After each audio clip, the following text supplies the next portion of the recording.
Visual Studio Code wani code editor ne wanda muke amfani da shi muke building abubuwa da dama, sannan kuma Visual Studio Code yana nan za mu yi amfani da shi a Mac OS, za mu yi amfani da shi a Windows, za mu yi amfani da shi a Linux, haka zalika za mu yi amfani da shi a web browser.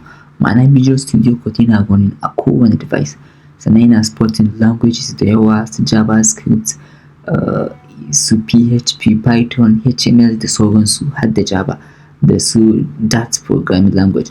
Visual Studio Code Microsoft su ne suka ƙirƙire shi, yana ba mu dama mu haɗa website ɗinmu, mu haɗa apps ɗinmu, sannan kuma yana da inbuilt terminal ɗin shi. In muka zo bayani za ku ga yadda muke amfani da su, sannan kuma yana da extension da yawa wanda za su taimaka mana wajen yin haɗa website ɗinmu ko kuma mobile app ɗinmu. So for me yana ɗaya daga cikin best code editor wanda ba ma ni kaɗai ba, mutane da yawa, programmers da yawa suna amfani da Visual Studio Code. Sannan kuma ni ma a wannan darasin zan yi amfani da Visual Studio Code, amma in kana da wanda code editor ɗin da ka fi so za ka iya following ɗinmu, amma sai dai anan za ka iya samun waɗansu extension wanda babu shi a wancan. Saboda kun ga some of the features of Visual Studio Code yana da terminal nashi daban, yana da yana da version control, wato za ku ga amfanin su. Yana da build tags, yana da local machine, ga Teams, ga security, ga accessibility, ga web support. So da sauransu dai waɗanda anan ba a lissafa ba, amma yana da features da yawa. So wannan Visual Studio Code ɗin Microsoft ne suka haɗa shi, sannan kuma it's free to download. A wannan bidiyon da za mu yi zan nuna muku yadda za ku yi downloading, sannan kuma zan nuna muku yadda za ku yi amfani da shi. Na fara kullum a rasa fasa da nake ce muku mu shiga cikin darasin.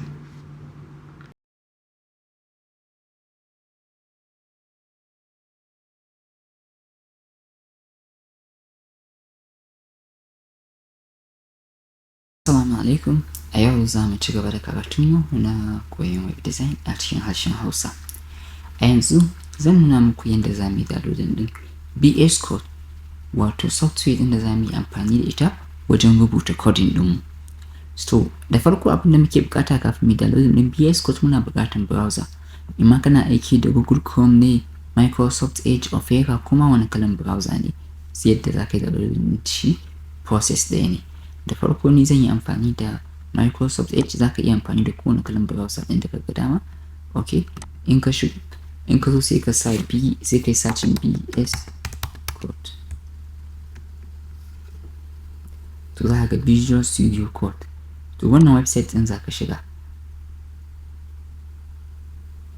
code.visualstudio.com/download. To imma kana amfani da Windows ne ko Linux ko Mac OS, to duk wanda kake amfani da shi za ka iya download. A yanzu na muna amfani da Windows ne, da haka za mu yi downloading ne for Windows 10 ko kuma Windows 11. Sai mu danna download.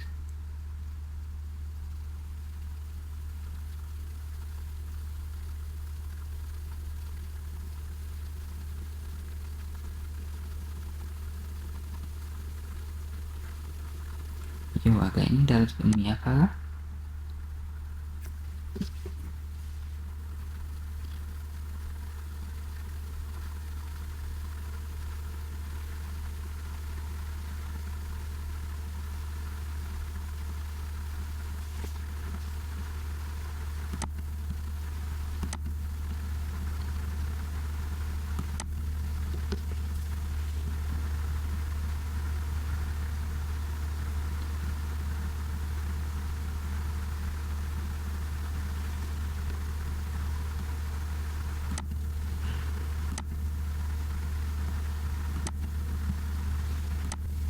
Yawa kamar yadda kuke gani VS Code ɗinmu ya gama downloading.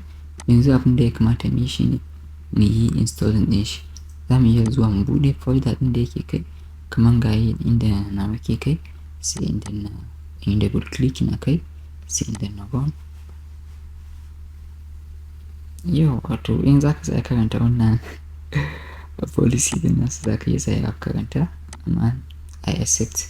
Sai mu danna next, sai mu ƙara danna next, sai mu danna next, sai mu yi hankali. Anan za mu iya sa create desktop icon yadda zai nuna mana shi.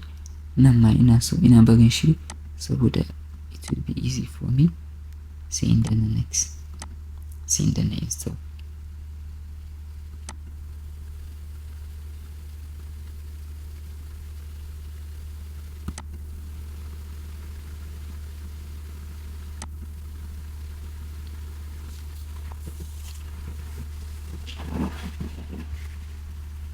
Alhamdulillah, VS Code ina ya gama installing. Yanzu kuma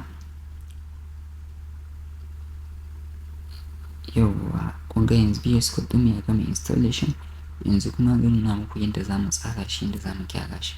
Da farko na fi son dark mode, amma yi mutane akwai masu son light mode za su yi barin shi high contrast dark, amma dai preferred one ɗin shi ne wannan dark mode ɗin ko kuma light mode ɗin nan. So ni dai ana wani fi son light mode. Sai wannan extension, language extension ɗin za mu yi adin ɗin shi kamar su ne plugins haka, to za mu ga recommended wannan yanzu ana.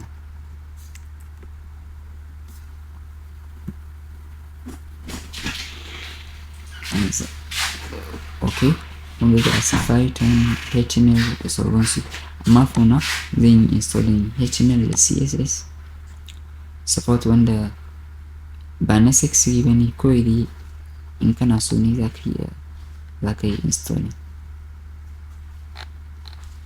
To plugins ɗin da nake so na installing bayan yanzu kun ga na installing ɗin HTML da CSS, akwai wani plugin ɗin da nake so wanda yana ƙara ma coding ɗina kyau da waɗansu abubuwa, shine free tier.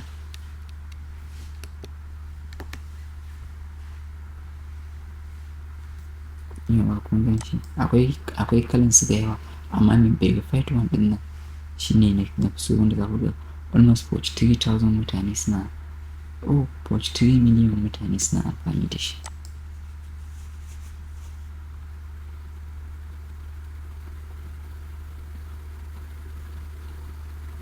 Ok, bayan na installing ɗin free tier, plugin na biyu da nake installing shine live server.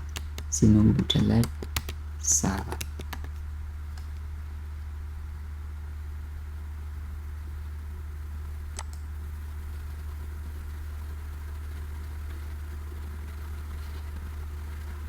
Shi ma muna ganin almost 47 million mutane, over 47 million mutane suna amfani da shi.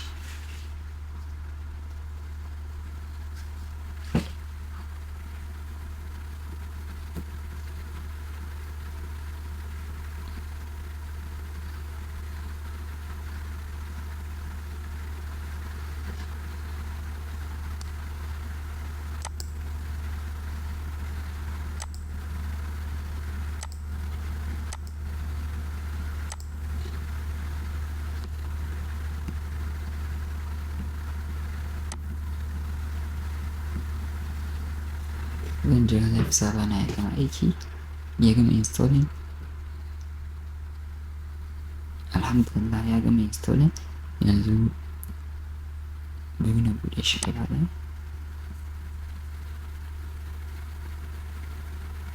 To extension ɗin da muke buƙata yanzu mun installation ɗinsu, so za mu iya buɗe settings.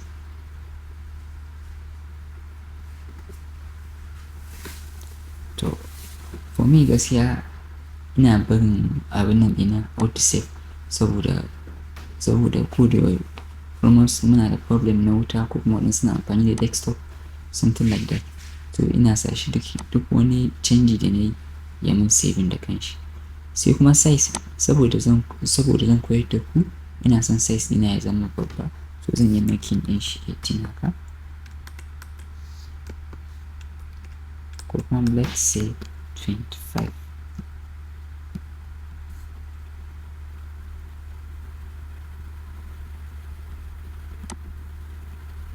Wannan duka zan bar shi haka. Sai kuma in kana son ka yi ka sa account ɗinka, ma'ana duk wani settings ɗin da ka yi saving za ka yi amfani da shi, amma for wannan za mu bari zuwa nan gaba, zan nuna muku yadda za ku yi. So shi kenan, yanzu wani setting da za mu yi mun yi na VS Code ɗinmu.